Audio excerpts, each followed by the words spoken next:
Olá, alunos! Vamos dar continuidade ao conteúdo de aula de vocês e hoje nós veremos a segunda aula. Eu estou aqui no Classroom, que é onde vocês vão ter acesso à minha aula, e para acessar o conteúdo, basta clicar. Na aula passada, nós vimos um pouco sobre a história da computação e sobre a geração de computadores. Hoje nós vamos falar sobre alguns conceitos básicos da computação.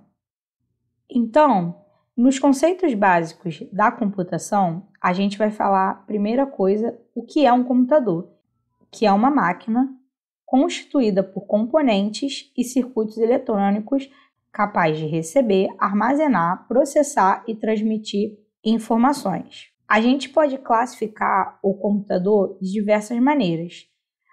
Alguns exemplos dessa classificação pode ser pela capacidade do processamento, a velocidade do equipamento, o tamanho da memória, entre outros. Então, a gente vai falar um pouquinho sobre como eram classificados os computadores até os computadores atuais que nós possuímos no mercado. Então, a gente vai falar primeiramente dos computadores de grande porte, que eram computadores grandes, possuíam vários processadores e unidades de discos e eram utilizados em empresas e universidades. Os mini-computadores são os computadores considerados de médio porte. Eram computadores intermediários que não tinham capacidade como os computadores de grande porte, mas eles eram menores, então eram mais fáceis de adquiri-los. O termo mini-computador passou a significar uma máquina que se encontra na faixa intermediária do aspecto da computação. Os microcomputadores, chamados de personal computer, que é o PC, pode ser computadores portáteis, os desktops, laptops, notebooks, palmtops, e conceitualmente vão executar aí funções internas idênticas. Eles só vão ser divididos de maneiras diferentes. Então, a gente tem o desktop, que é o computador mais comum que a gente está acostumado a utilizar, que é conhecido como computador de mesa.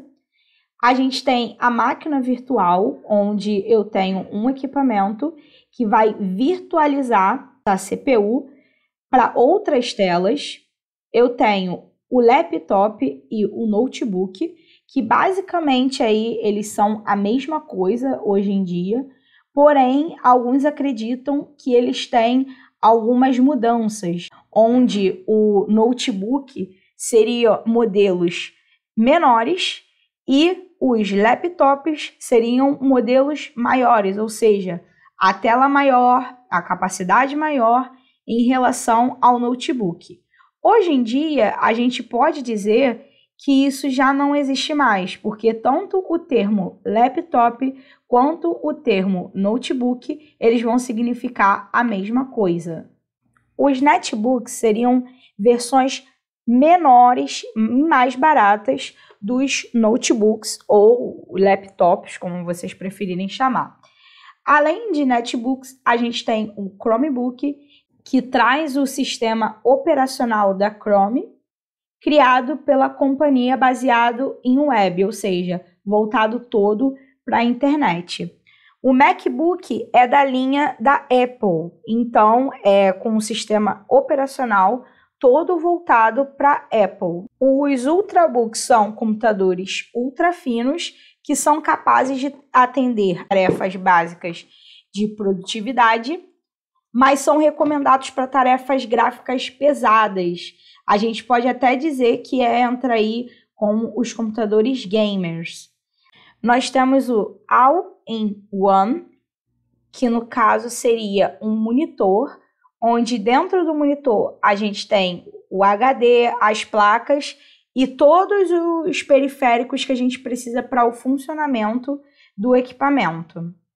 O Palmtop, que são computadores de dimensões reduzidas, com grande capacidade computacional, que hoje já foram substituídos pelos smartphones. O tablet, que é um dispositivo pessoal, no caso, eles são maiores que os smartphones e servem para visualização de fotos, vídeos, jornais e etc. o tablet, que é um smartphone e tablet combinados, os smartphones, como já foi citado anteriormente, que têm características modernas e geralmente são usados para uso de comunicação, mas também com acesso a softwares. E a gente termina falando dos supercomputadores, que são computadores destinados à pesquisa científica, que são até os computadores que são utilizados na NASA. A gente também pode acrescentar a esse estudo a 5ª geração de computadores, que no caso seria o início da geração dos supercomputadores até a geração que a gente tem hoje com o início da robótica e da internet. Passando esse conteúdo, a gente vai falar um pouquinho do sistema computacional, que é formado pelo peopleware, o hardware e o software. O peopleware somos nós, toda pessoa que trabalha com o equipamento ou com alguma função de informática.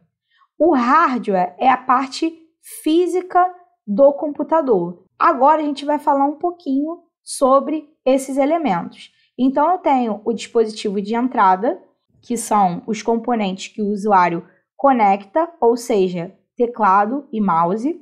Dispositivos de saída, que a gente tem o monitor e a caixa de som. Componentes internos, que no caso são as peças que ajudam no funcionamento do computador. Dispositivos de armazenamento secundário, que são os dados de forma permanente no computador. E aí a gente vai falar aqui de alguns exemplos comuns de hardware. Então a gente tem o gabinete, monitor, teclado, mouse, placa-mãe. Aqui nesse desenho, vocês vão poder ver de forma bem ilustrativa alguns exemplos que nós temos de hardware. Descendo mais um pouco, a gente tem a descrição de cada equipamento, para vocês conhecerem um pouco mais sobre cada um deles. Vamos falar agora sobre o software. O software é a parte lógica do computador. Então, a gente tem como exemplos o software de sistema, podemos dar o exemplo do Windows ou Linux, o software de aplicativo, que a gente tem editores de texto, planilha ou navegador de internet, e alguns exemplos de software que a gente pode citar seria o Word, Excel, PowerPoint, bloco de notas, e a gente até tem outra foto ilustrando esses programas. Aqui nessa parte, a gente tem a descrição de alguns softwares mais utilizados. Nessa tabela, a gente tem a diferença entre um hardware e um software. No caso, o hardware, o que são? Como a gente já falou anteriormente, elementos físicos. O software é a parte lógica. A função, um atua como sistema de entrega de software e o outro executa a tarefa com as instruções do hardware. O tempo de vida do hardware pode estragar com o tempo, o software apenas fica desatualizado. O desenvolvimento, no caso do hardware, ele é criado a partir de materiais eletrônicos e o software é criado por meio de códigos. Inicialização, o hardware funciona quando o software é carregado e o software instalado no equipamento para que o mesmo funcione. A manutenção do hardware é as peças que podem ser substituídas e do software a gente pode instalar ou reinstalar programas.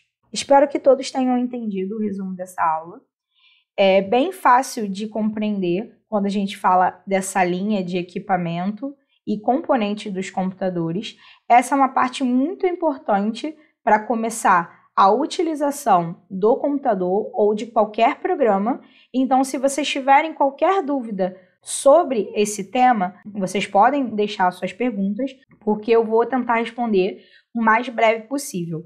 Depois dessa aula, tem uma atividade e as perguntas da atividade, todas elas vão estar dentro desse texto que eu expliquei para vocês de uma maneira resumida hoje. Espero que todos estejam bem e até a próxima!